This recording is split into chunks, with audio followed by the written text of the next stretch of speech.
The lesson. Oh yeah. And then obviously, you know, it's the year after that the Hoods have dropped what they've dropped, which we discussed. Mm-hmm. And then after that, is it 2004 where Terra Firma drops? Yep. Waking the Past. Yes. Yep. And that's the first of 2 albums. Yep. Right? So that's 04. And that's the one that has the song The Nights That Heaven Cried with Jody. Well, that was recorded 4 or 5 years prior to that. What's the other song on there? Something on the land. Shadow Society. That. Yeah, There was another one. I can't remember. There was a few, man. It's a great album. There was definitely those 2, and there was another one that I can't remember the name of. Bumming a Horse stands out for me. That's a good one. Could have been that. So I don't know the name of it. I heard it. I know it. But nevertheless, that's come out. By this point, you guys have already, you know, you got Cultures 1 and 2 under the belt. You've done X amount of shows. It's really like kicking off now. The rest of the country's in tune. When you guys dropped that, how did that release do? And what were your expectations and anticipations? We didn't really anticipate it doing anything, really. We just wanted to get it out and done because a lot of the tracks on there either had already been on other compilations. Was it with Pegz and Reason, Now I'm Somewhere? That was on Obesity. That was on our album as well. So basically everything that was on it was almost already released. We just wanted to get it as all grouped together, put out, and then we started immediately on the next one, you know, from there. Okay. So basically just get that out. We did heaps of shows for it as well, but still had in mind starting a new one. Because that was already old material. Yeah. And I think Simplex told me it's just like, Nights of Heaven Cried, it like got picked up by the radio like years later. Yeah. So it was recorded in like late 90s, then released in 04, and then didn't get picked up by the radio. They were spinning it here pretty much like 5 times a day. It was crazy. So that project is like a 10-year project. Yeah, that's nuts. Yeah. And then, so did you guys like move a lot of units of that? Because by that point, you've obviously had a reputation and a name. Simo keeps a track of all of that, and he runs it with an iron fist. We never get to find out about numbers. Gotta love that. I don't know, man. Yeah, it was all right. It was better. I remember it doing better than what we thought because everything had already been released. But yeah, it was just good to get it out and done, you know. And as one big group. Yeah, knock it out and then move on to the next fresh thing. Material. Now, is it the year after that you guys, or that you did Culture Kings 3? Yep. That's okay. So the Terra Firma album was 04. And then there's Culture Kings 2, then there's Obesity, then there's our album.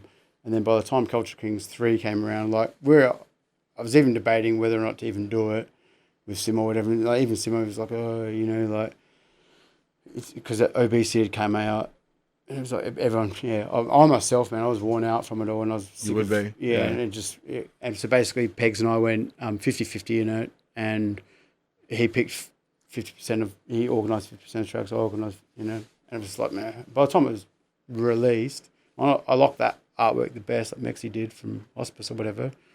But yeah, I don't know. I was just a bit over it. You were done. I was done. Yeah. And so did that one? I remember the compilation fatigue. Yeah. Undiagnosed. I remember that one. It had a few good joints on it. And there's a couple of Draft had one on there. I think, Oh, what's that called? Misunderstood, man. Yeah. That's banging. I remember that. Did Delta have a joint on there? Yeah. One More Dose, I think. That's it. I remember that one. Yep. And we've got Plans and Schemes. I think Raf's got a track on there. By that stage, it was like, I don't know. Winding Down. Yeah, and I wasn't like as epic as. Yeah, and I wasn't as enthused to. I was tired of it all. Would it have been harder because obviously by that point, like the Hoods are through the roof, Bliss and Ness are through the roof. Like there would have been certain names that you would have liked to have gotten, but just couldn't. No, I never looked at it like that. There's no one that I wanted to approach, but didn't want to or whatever. I didn't think I'd be able to get it. I just By that stage, basically, Pegz picked 50% of the tracks. I picked the other. And then that was it. Yeah, and you just got it done, put it out, released. Yeah. And although I'm going to assume it wasn't as successful as the second one. Yeah, no, it wasn't as successful as the second one. The second one by a mile was the best one. But it was still a success Yeah, to some yeah, degree. yeah. And Yep. you were, and you walked away pretty happy saying, look, I've got these 3 compilations done, under my belt, and you and knew. it set the path for a lot of dudes as well. And I was like, yeah, this is enough. And so that would have been, so that's 06. Yeah, I think, yep. Ish, yeah. right? Yep. And then 2 years later, Terra Firma comes back with Music to Live By. Yep. It was a very good album. Yeah. And you had that DJ... Recollection? Yeah, man. Yeah. And obviously as a DJ, I remember hearing that. I was just like, what the fuck, man? This is like a year. Yeah, I was like, because I'd year. made songs like that. Yeah. And they'd taken me just under a year. Yeah. But yours sounded way more polished. Yeah. And I was just like, this must have taken him so long. Yeah, it was when Simo was living at Pat, and he'd basically just, I'd go around and just record by myself. And then at the last minute, it was all done. And then he just goes, no, we're changing the beat. And then scrapped it. And I was like, oh, had to start again. And yeah, had heaps of fun doing it though. It was wicked. It was really good, man. Like, just trying to find all the cuts. It was great. Now, I missed the launch night of that. Yep. But I've heard all about it. And I heard, Simo told me about it. Other dudes that were just there as fans told me all about it. You sold it out, but didn't think or expect that you were going to sell it out. Because HQ then was 1,200, man. That's not, that's... That was good. It was big. Top night, man. Like all of our parents and stuff were there. It was like it had a really good feel about the whole thing. Yeah, we didn't get on till heaps late. Yeah, I remember you saying like 1 or 2 in the morning. It was late, man. Ridiculous Like, shit. it was proper late. And I was like, whoa. Looked up, my parents like on the balcony. My mum was like half asleep. It was funny as man. It was good. Now at this point, I can only imagine because I've never sold 1,200 tickets to someone to come see me do anything, right? I might have played in front of 1,200, but they didn't pay to see me. I'm just a warm-up act. So I'm just going to imagine, like, at that point, you do 1,200 in your home city. You didn't drop for 4 years, right? But in that, we were still doing heaps of shows. You're still doing heaps of shit, whether it's features, shows, just that and the third. But, 4 years from in between releases, to do that, were you guys kind of looking like, fuck, like, where do we go from here? Yes like, and no, man. It's always, for me anyway, like I've always seen it as having lived with Debris and seen how they were set up as the Hoods. Like that basically, even way back then, I'm talking like back once again, they had like, they had a meeting about like plans and schedules. And we were completely opposite, man. We were lucky to get all 4 of us in the same room. Like it was hard going, man.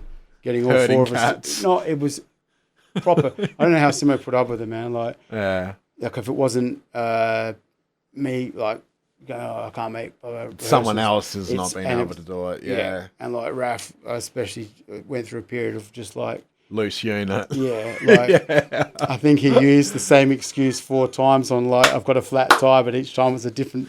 You know what I mean? Which tire is it? This, and it started to get like real, like this isn't how it's meant to be done, kind of thing.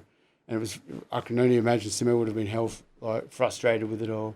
Because he would have been able to see, like, we've got something here. Yeah, and plus he's the one putting it all together, and it's like, I just need you dudes to, like, yeah, just sort of just play your role, and we can continue to do this with success, but it's hard to get everyone to play their role. Everyone's, like, got other shit going on or whatever, and it was just, like, pretty disjointed. The lesson. Oh, yeah.